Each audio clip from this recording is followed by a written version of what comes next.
तुम्हारे वजूद का यह जिस्म सिर्फ एक मिट्टी का बर्तन है, असल चीज उसके अंदर छिपा हुआ समंदर है। बानो कुद्सिया, इंसान की आधी बीमारियां इस वक्त खत्म हो जाती हैं जब वो अपने अंदर के वसवसों को मार देता है।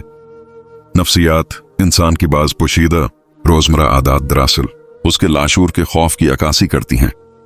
अक्लमंद इंसान वो है जो अपनी सेहत और तहारत के मामले में कभी सुस्ती नहीं बरतता। मौलाना रूमी, अपने जिस्म को ज्यादा ना निखारो क्योंकि उसे मिट्टी में जाना है, अपनी रूह को निखारो जिसे अर्श पर जाना है। बानो कदसिया, जब इंसान फितरत के बिनाए हुए कवानीन से दूर भागता है तो जिस्म और जहन दोनों बीमार हो जाते हैं। बहते हुए पानी की आवाज सुनकर मसाने का मुतहर्रिक होना एक आम ऐसाबी रद्दअमल है। पुराने वक्तों के हकीम इंसान के गस्ल के तरीके से उसके एसाब की ताकत का अंदाजा लगा लेते थे। फरमान हजरत अली, कामयाबी का रास्ता मेहनत से शुरू होता है, तवक्कल पर कायम रहता है और शक्र पर खत्म होता है। मौलाना रूमी, तुम्हारे अंदर एक ऐसी बीमारी छिपी है जिसकी दवा तुम्हारे अपने ही पास है। बानो कुद्सिया, हम जाहिर को धोने में इतने मसरूफ हो जाते हैं कि बातन की गंदगी नजर ही नहीं आती। नफ्सियात, गस्ल खाने में जरूरत से ज्यादा वक्त गुजारना जहनी तनाव या वहम की पहली निशानी है। नफ्सियात के मुताबिक जो लोग अपने दिल की बात हर किसी को नहीं बताते वो अंदर से बेहद मजबूत और दौरानदेश होते हैं। आपने फरमाया, अगर तुम अपनी तकदीर को बदलना चाहते हो तो अपनी सोच और अपने अखलाक को बदलो। बानो कुद्सिया का कौल है, मर्द और औरत की असल खूबसूरती इनके चेहरों में नहीं बल्कि उनकी हया और वफादारी में होती है। जिंदगी में कभी भी शॉर्टकट के पीछे मत भागो क्योंकि आर्दी कामयाबी मुस्तकिल नाकामी का सबब बनती है। हुजूर पाक का फरमान है, तुम में से बेहतरीन शख्स वो है जिसके अखलाक सबसे अच्छे हों। इंसान की सेहत का सबसे बड़ा राज उसके जिस्म से जहरीले मादों का बरवक्त इखराज है। मौलाना रूमी, खामोश हो जाओ क्योंकि अल्लाह की हिकमतें हमेशा खामोशी और तन्हाई में नाजिल होती हैं। बानो कुद्सिया, तौबा और गसल में एक ही मुमासलत है, एक रूह को धो देता है और दूसरा जिस्म को। गर्म पानी से गसल करते ही इंसानी दिमाग सुकून के ऐसे सिग्नल भेजता है जो पूरे जिस्म को ढीला कर देते हैं।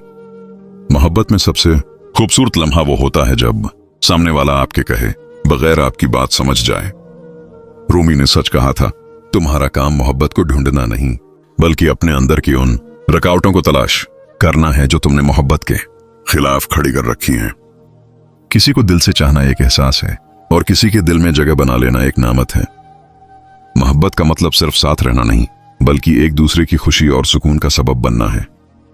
दुनिया के लिए आप सिर्फ एक इंसान हो सकते हैं लेकिन किसी एक के लिए आप उसकी पूरी दुनिया होते हैं। बानो कुद्सिया के मुताबिक मोहब्बत जब हद से बढ़ जाए तो वो इबादत बन जाती है या फिर इंसान को मिट्टी कर देती है। सच्ची मोहब्बत रूह का मेहराब होती है जहां जाकर इंसान को सुकून मिलता है। मोहब्बत का पहला उसूल यह है कि सामने वाले को वैसा ही कबूल किया जाए जैसा वो है। कुछ रिश्ते खून के नहीं होते लेकिन उनकी परवाह खून के रिश्तों से भी ज्यादा होती है। किसी के चेहरे पर अपने लिए सच्ची मुस्कुराहट देखना दुनिया का सबसे खूबसूरत एहसास है। मोहब्बत का मतलब सिर्फ पा लेना नहीं, कभी कभी किसी की खुशी के लिए दूर हो जाना भी मोहब्बत है। मोहब्बत में सबसे बड़ी ताकत यह है कि ये उदास दिल को भी जीने की नई उम्मीद देती है। एक खूबसूरत चेहरा वक्त के साथ बदल सकता है लेकिन एक खूबसूरत दिल हमेशा खूबसूरत रहता है। नफ्सियात कहती है कि जब इंसान अंदर से टूट जाता है तो वो बहस करना छोड़ देता है और खामोशी अख्तियार कर लेता है। सबसे ज्यादा दर्द तब होता है जब आपके पास कहने को बहुत कुछ हो लेकिन सुनने वाला कोई न हो। इंसान तब नहीं रोता जब वो कमजोर होता है बल्कि वो तब रोता है जब वो बहुत देर तक मजबूत रहने की कोशिश करता है। कुछ जख्म ऐसे होते हैं जो दिखाई नहीं देते लेकिन उनकी तकलीफ इंसान को अंदर ही अंदर खत्म कर देती है। जिंदगी में सबसे मुश्किल काम अपने ही दिल को इस बात पर राजी करना है जिसे वो कबूल करने को तैयार ना हो।